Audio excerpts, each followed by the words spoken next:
lies in wait amidst your dreams, where nothing is ever how it seems. It is a portal to a terrifying world beyond the doorway to nightmare.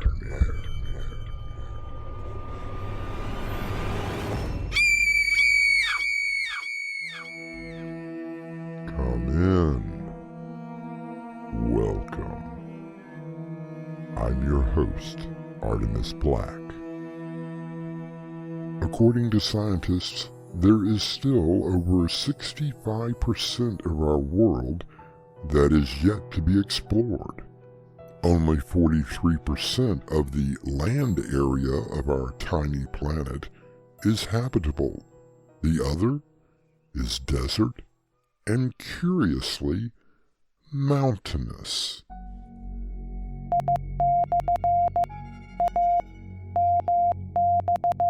It has been over 5 decades since the tragic expedition of Professor Emmett Lake to the unexplored region of Antarctica.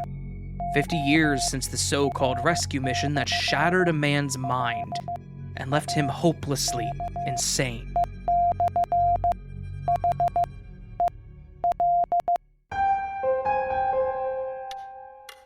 Are you sure that it's not some sort of hoax?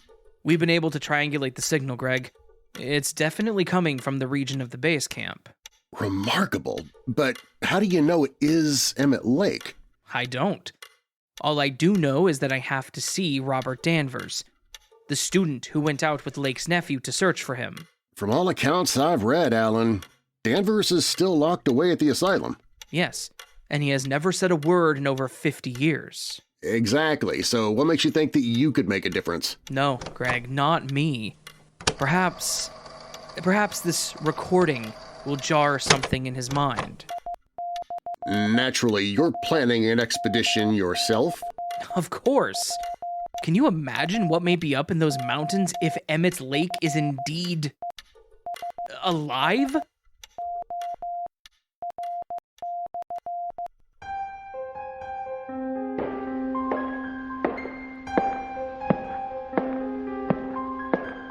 I was only given a short time with Danvers at the asylum. I wanted to make the most of it. I didn't bother to introduce myself, but only played the tape of the Morse code that came from the region.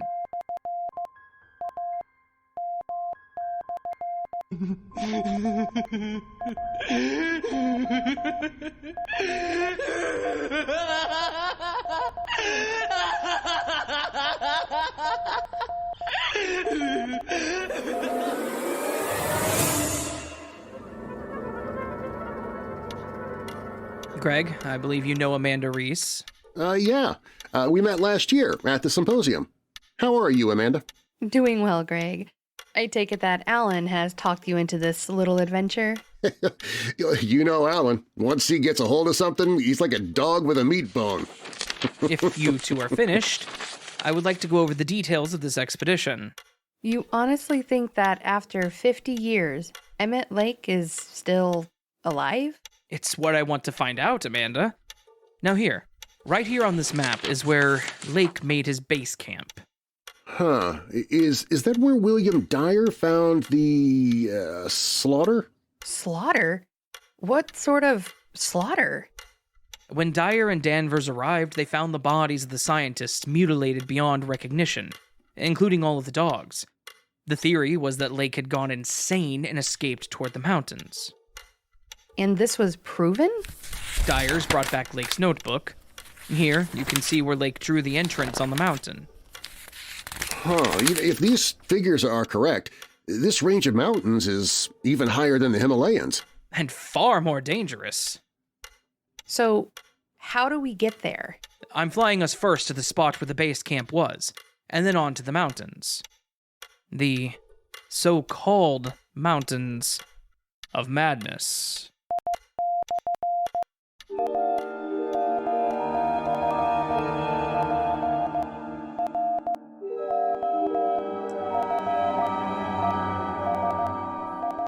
Eleanor Roosevelt once said, "The purpose of life is to live it." to taste experience to the utmost, to reach out eagerly and without fear for newer and richer experience. I'll return shortly with Act 2.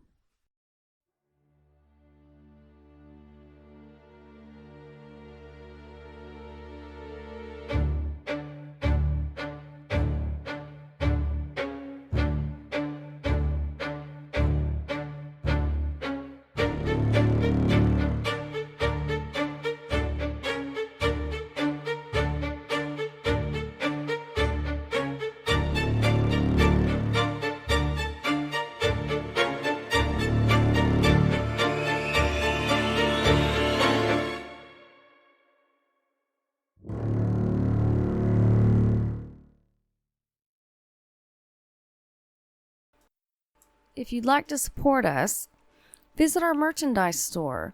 T-shirts, caps, mugs, and so much more. Visit doorwaytonightmare.com today.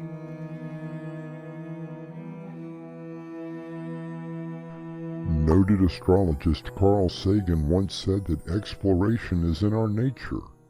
We began as wanderers, and we are wanderers still. I hope you packed your long johns. It's going to be a cold one. You keep your nose out of my long johns. Alan, how much further? Just over that bluff. Do you see?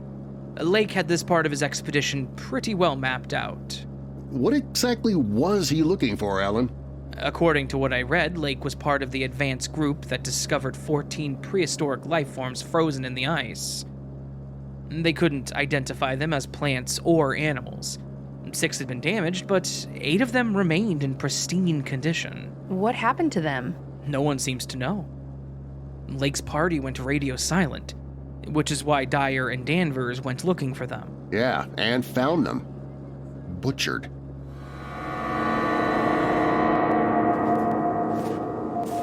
It's remarkable! 50 years and the tents are still standing! Remarkable isn't the word. I'd say downright incredible. Come on, over here. This was the communication tent. What happened? There's the radio, but who was sending the Morse code? We checked the triangulation at least a dozen times. It had to be coming from right here. Alan, look. This radio hasn't been used at all. It's completely frozen. Then where did the signal originate from? You see? Here, the portable radio. You do hear it, don't you? Yeah, it keeps saying the same thing. I am Professor Lake. Help me. The only other place that Lake went was toward the mountains, to what he and Dyer called the ancient city.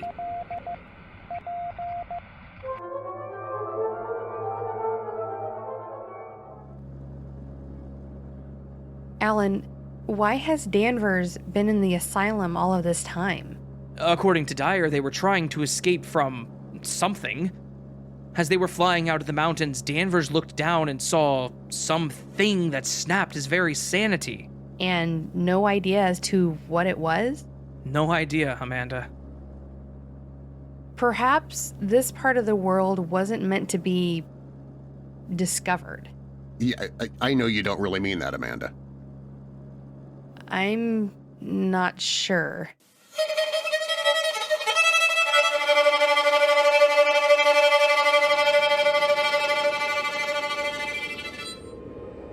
My God, Dyer was right. This is some sort of ancient city. And these carvings on the walls. Everything that we know as human beings is... It's all completely wrong. And they, the elders, the ones who built this place so many eons ago, are returning. Former astronaut John Glenn once said, "Exploration, of course, is going to new places, But I don't think we go to new places just solely to say, well, we've been there, and come back, interesting though it may be. I'll be back shortly with our final act.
Have you heard any good books lately?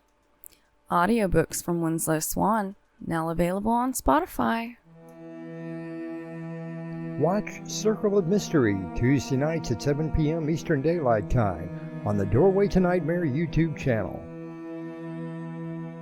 Helen Keller once said, "It is curious to observe what different ideals of happiness people cherish, and in what singular places they look for this wellspring of their life.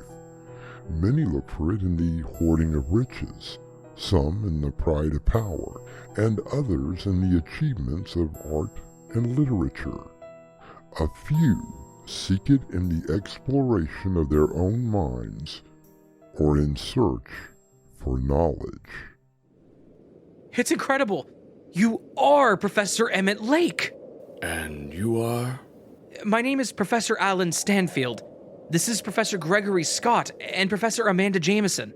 How do you do, Professor? A pleasure to meet you. You got my message. Indeed we did, Professor. But please, what happened to you? How are you still alive? It almost seems like a dream. We'd awakened somehow one of the Shoggoths. Shoggoths. Well, what is that, Professor? Shoggoths were biological entities created to perform any task and assume any form and reflect any thought. There is a hint that all earthly life evolved from the cellular material left over from the creation of the Shoggoths. But what were they? They were created by the Elder Things, but they rebelled and destroyed them. But that doesn't tell us how you survived all of this time. You haven't guessed, but I just told you. Alan, look at his legs. Lake, what's going on? We are simply part of the evolution of the Shoggoths. They have survived all this time, waiting for us to find them. Alan, we need to get out of here. Now! Alan! Greg! Look out!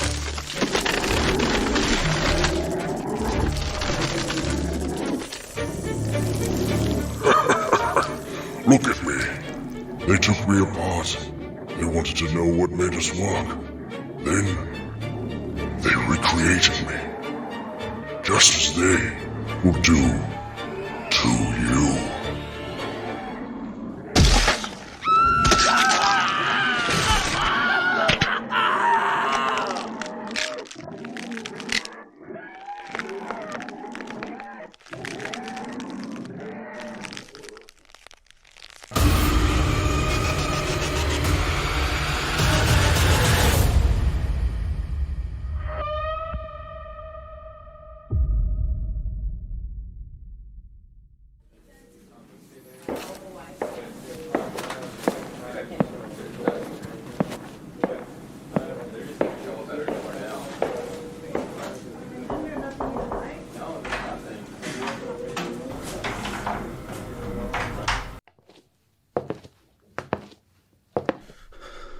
Danvers, do you remember me?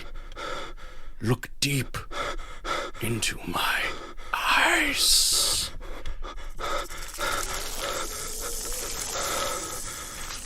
What do you see?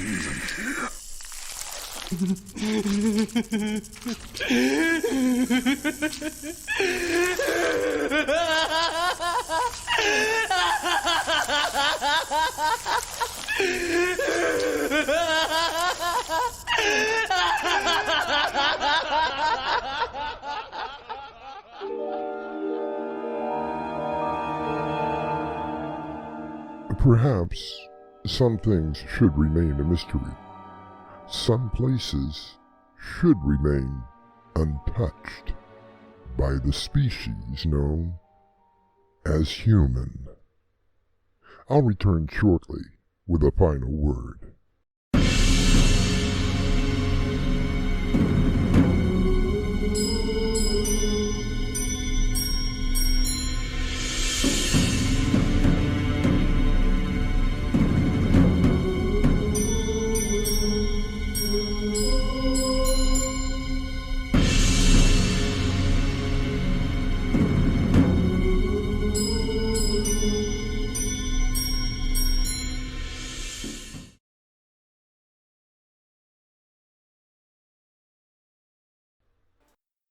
If you'd like to support us, visit our merchandise store. T-shirts, caps, mugs, and so much more. Visit doorwaytonightmare.com today. American journalist David Helvarg once said, "We tend to think of America's days of frontier exploration as being behind us. But that's because we tend not to think of the other 71% of our blue planet. What lies beyond the region of exploration can either be wondrous or truly frightening." Our cast included Darren Marlar, Raven Adams, Mick Davis, and Patience Adams. The story was edited by Crimson McKenzie and directed by Winslow Swan. Doorway to Nightmare is brought to you in part by Swanage Press. And now, a preview of our next tale.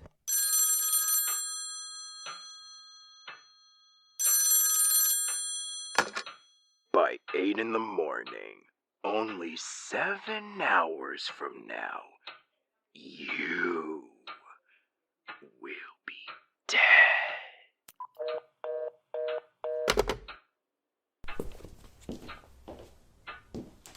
Who's on the phone? I'm not sure, Richard. Didn't you at least recognize the voice? Yes, Richard, I did. And that is the problem. What sort of problem? The voice. That voice on the phone was my husband.